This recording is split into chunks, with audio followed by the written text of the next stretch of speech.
Hello mga ka-farmers and welcome back to our next video. So mga ka-farmers, for today's video po mga ka-farmers ay atin pong haharvestin po ang ating mga Madre de Agua ka-farmers. Yan po ka-farmers, kita nyo po dyan sa likuran ko po ka-farmers. So atin pong haharvestin yan ka-farmers. Ang gagawin po natin ka-farmers ay puputulin po natin yung puno ka-farmers. Tapos yung mga sanga po niyan ka-farmers, atin pong putulin po at saka atin naman pong itanim ulit ka-farmers para dumami po yung ating mga Madre de Agua.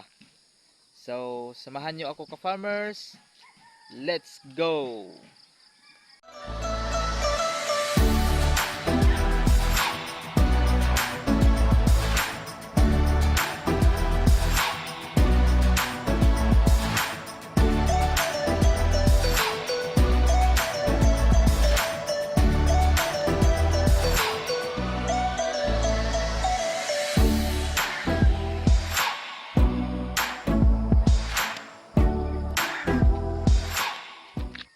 Mga ka-farmers, may ugat na po yung sanga niya ka-farmers, yung ating mga Madre de Agua.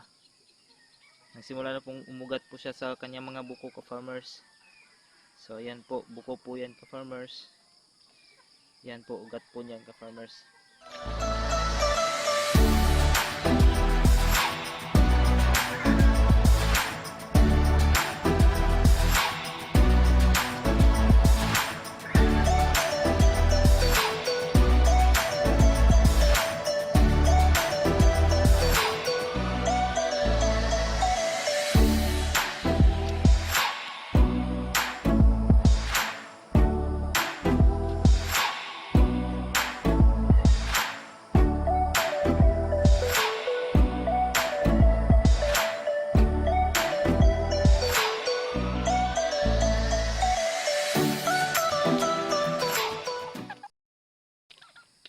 Yan, so mga ka-farmers, ito na po yung ating mga harvest ka-farmers na Madre de Agua ka-farmers.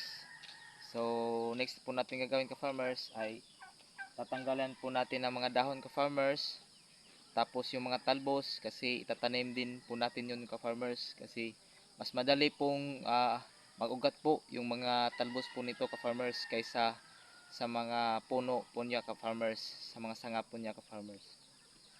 So, tapos yung mga malalaking dahon po ka-farmers ay ididirect po natin na pakain sa ating mga alagang baboy mga ka-farmers.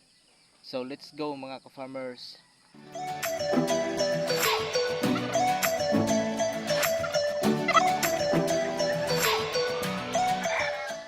So, yan po yung ibang alaga natin ka-farmers, yung pabo natin, tsaka itik. Yan po ka-farmers, tsaka mga manok. Yan po mga ka-farmers, yung mga manok natin ka-farmers. Tsaka dito pa po ka-farmers. Tsaka yung mabait natin na rabbit ka-farmers, yan. Yan yung bibigyan po natin mamaya ka-farmers ng mga Madre de Agua. So tadtarin natin ka-farmers yung mga sanga ka-farmers. Mga ka-farmers, tignan nyo po yung isang manok po natin ka-farmers. Tinutuka po niya yung ating Madre de Agua ka-farmers. Kaso nga lang po, nahabol po siya ng pabo ka-farmers. Ayun, tumakbo ka-farmers. So yung pabo natin ka-farmers ay hindi pa masyadong kilala po ang Madre de Agua. Pero yung mga manok po natin ka-farmers, yung mga heritage po, yung mga malalaking manok po ka-farmers ay nasanay na po sila sa Madre de Agua po ka-farmers. So mga ka-farmers, simulan natin po natin tadtarin ka-farmers. Let's go!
yan po mga ka-farmers, yung dahon ka-farmers. So busog na busog po yung baboy natin yan ka-farmers. Mamaya pa-snack po natin yan ka-farmers. Tapos yun yung mga sanga po ka-farmers na atin pong itatanim ka-farmers. Tapos dito meron pa itong mga sanga-sanga ka-farmers. Pipilian po natin yan ka-farmers na matatanim po. Yan, so mga ka-farmers, tapos na po natin ka-farmers na hiwa po yung mga sanga-sanga po ka-farmers. So ayan po, ito po yung ida-direct po natin na tanim ka-farmers. Yan po, yan pa po sila ka-farmers. So yun, busog na ang ating pabo ka-farmers. Tapos ito naman ka-farmers yung ating nakolekta na mga dahon. Yan ka-farmers, mga 3 kilo din po ka-farmers. So laking tipid po niyan sa atin ka-farmers, no? Tapos so ito na po yung ating mga baboy ka-farmers. Yan po, malaki na po ka-farmers. And then dito naman sa kabila ka-farmers. So ayan po, katatapos lang po nilang kumain dyan ka-farmers. So mamaya mga alas 9 or 10, papakain po natin sa kanila yung Madre de Agua ka-farmers. At ito naman yung ating inahing baboy ka-farmers. Yan po, buntis na po yan ka-farmers. Yan po. So ngayon ka-farmers, yan po, nakatanim na po tayo dito ng malunggay. Yan po, malunggay. Mga malunggay po yan ka-farmers. Tapos may natanim na rin po tayo dito na mga Madre de Agua. Yan po ka-farmers, hanggang doon po ka-farmers. Yan. So yan po. So yan mga ka-farmers, yung mga mahahabang yan po ka-farmers ay mga malunggay po yan. Tapos itong nasa baba naman po ka-farmers, yung dalawang street po yan po ka-farmers, yan ay Madre de Agua po ka-farmers. So ngayon, yung mga bagong harvest po natin na Madre de Agua ka-farmers, yung mga sanga po ay dito po natin, dyan po, tabi po ka-farmers. Dyan po natin tatanim po. So let's go mga ka-farmers.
So mga ka-farmers, atin pong gamitan ito ka-farmers para palambutin po yung lupa ka-farmers.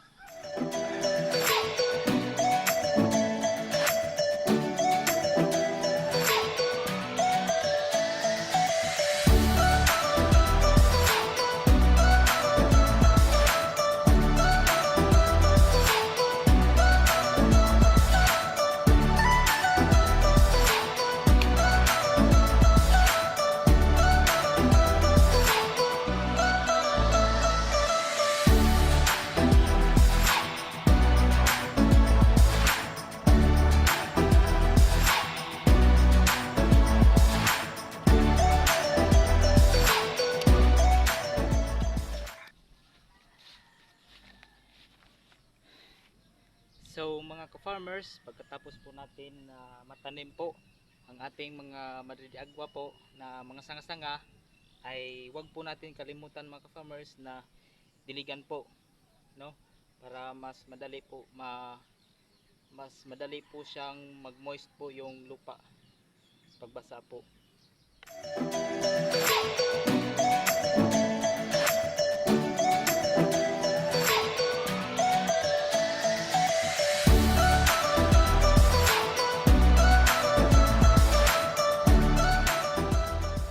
So mga ka-farmers, that's all for today's video mga ka-farmers.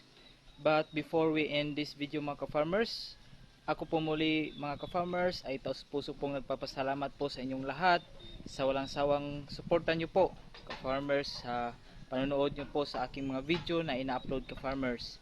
At kung may mga suggestions po kayo ka-farmers, comment nyo lang po sa ibaba ka-farmers at atin pong i-acknowledge po ang inyong mga komento po.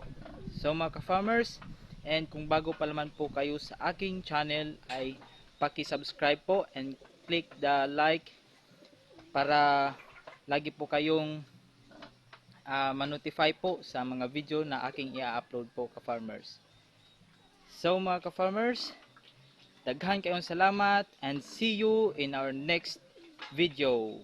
Bye-bye!